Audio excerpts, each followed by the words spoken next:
अस्सलाम वालेकुम, I am doctor Samia Jamil और आज हम देखेंगे कि post chemo side effects patients में क्या क्या हो सकते हैं।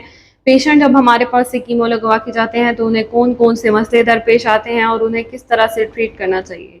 सबसे पहले तो मोस्ट कॉमन कंप्लेन है पेशेंट्स की, वो ये होती है कि जब हम कीमो लगवा के जाते हैं तो उसके बाद हमारे मैदे में सारा दिन जलन होती रहती है, हम खाना जो है खाते हैं वो हज़म नहीं होता। इसके अलावा वो कहते हैं कि नोज़िया होता रहता है, यानी मतली की कंडीशन होती रहती है सारा दिन, और वॉमिटिंग्स आती रहती हैं। इसके अलावा बॉडी पेन होता है, बॉडी वीकनेस होती है। तो इन सब के लिए मैं आपको बताऊंगी कि आपने किस तरह से पोस्ट कीमो इन सारी चीज़ों को अवॉइड करना है, या किस तरह से पोस्ट कीमो आप इन सारे इफ़ेक्ट्स को कम से कम फेस कर सकते हैं। सबसे पहले तो पोस्ट कीमो जो है, हम अपने पेशेंट्स को सजेस्ट करते हैं कि वाटर इनटेक यानी पानी का इनटेक उन्होंने बहुत ज़्यादा रखना है। मतलब जितना वो कैजुअल पानी पीते हैं उससे ज़्यादा वो पानी का इनटेक रखेंगे डेली बेसिस पे। सेकंड पे, अगर उन्हें वॉमिटिंग आ रही है या मतली फील हो रही है, मतली के लिए मोस्टली हम पेशेंट्स को मोटिलियम सजेस्ट करते हैं कि मोटिलियम जो है वो एक सुबह और शाम ले लें, और अगर इससे सही नहीं होता तो मोटिलियम आप सुबह दोपहर शाम भी ले सकते हैं। देन हम उन्हें ऑनसेट देते हैं, टैबलेट ऑनसेट देते हैं 8 mg की। वो हम उन्हें बताते हैं कि खाने से आधा घंटा पहले वो सुबह में, दोपहर में और शाम में खाने से आधा घंटा पहले लें, तो जिसकी वजह से उन्हें मतली नहीं होगी, उल्टी नहीं आएगी और खाना जो है वो अंदर चला जाएगा इजीली। मतलब जब अक्सर पेशेंट कंप्लेन करते हैं कि हमें उल्टी आती रहती है तो हमारा खाना खाने का दिल ही नहीं चाहता, तो इस चीज़ को कवर करने के लिए हम उन्हें ऑनसेट देते हैं। देन बात आती है कि जो मैदे की जलन हो रही है, उसमें हम पेशेंट्स को कहते हैं कि वो राइजिक जो है वो सुबह नाश्ते से आधा घंटा पहले 40 mg का राइजिक का कैप्सूल लें, हर सूरत लें।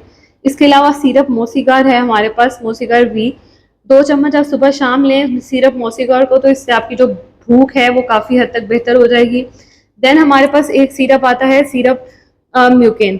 ये जो म्यूकेन है ये अपने खाने के बाद 2 चम्मच सुबह दोपहर शाम लेना है। ये आपके खाना डाइजेस्ट कराने में आपकी हेल्प करेगा, जिसकी वजह से जो आपकी मैदे की जलन है वो बेहतर रहेगी, और जो आपको साइड इफ़ेक्ट्स आ रहे हैं वो नहीं आएंगे, और आपकी तबीयत काफ़ी हद तक बेहतर रहेगी। देन पानी का इंटेक मैं आपको पहले बता चुकी हूँ। देन पेशेंट्स में जो कीमो लगा रहे होते हैं उनमें ओरल थ्रश यानी उनका जो मुंह है उसका जायका ख़राब रहता है या मुंह की हालत ख़राब रहने लग जाती है। उसके लिए हम पेशेंट्स को डेक्ट्रीन ओरल जेल के नाम से एक जेल आता है वो देते हैं। ये जेल जो है ये आपने सुबह शाम अपने मुंह में लगाना है। 2 मिनट के लिए आपने इसे मुंह में रखना है, उसके बाद इसे अंदर निगल लेना है, इसे बाहर नहीं थूकना। इसकी वजह से जो आपका माउथ ओरल थ्रश है वो काफ़ी बेहतर हो जाएगा, और जो सारा दिन आपके माउथ का जायका कड़वा या ख़राब रहता है वो बेहतर हो जाएगा, आप आराम से खाना खा सकते हैं। बहुत से पेशेंट्स में ओरल थ्रश की वजह से उनका खाने का दिल नहीं चाह रहा होता, जिसकी वजह से उनका जो खाने का सारा निज़ाम है वो ख़राब रहता है। देन कोई अच्छा माउथ वॉश ले लें। हमारे हॉस्पिटल में मैजिक माउथ वॉश के नाम से एक माउथ वॉश आता है। ये माउथ वॉश अगर वो सुबह शाम इस्तेमाल करें यानी उसकी कुलियाँ करें, तो उससे भी जो ओरल थ्रश है यानी जो मुंह के अंदर फंगस लग जाती है या एलर्जी कहते हैं वो लग जाती है, वो बेहतर हो जाती है। इसके अलावा आपने खाने में, जो कैंसर के पेशेंट्स हैं वो सारी चीज़ें खा सकते हैं, बस ज़्यादा तली हुई चीज़ें ना खाएं, ज़्यादा मिर्च मसालों वाले खाने ना खाएं जो बाद में हजम ना हो। इसके अलावा खा वो सारा कुछ सकते हैं।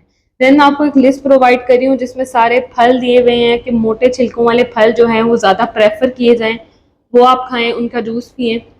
और दूसरी साइड पे जो है पतले छिलकों वाले फल, वो ये नहीं है कि आप बिल्कुल अवॉइड करें, आप थोड़े बहुत ले सकते हैं यानी एनर्जी बहाल रखने के लिए, लेकिन उन्हें कम लेना है क्योंकि उनका पतला छिलका है और उसमें इन्फेक्शन के चांसेस ज़्यादा हो सकते हैं।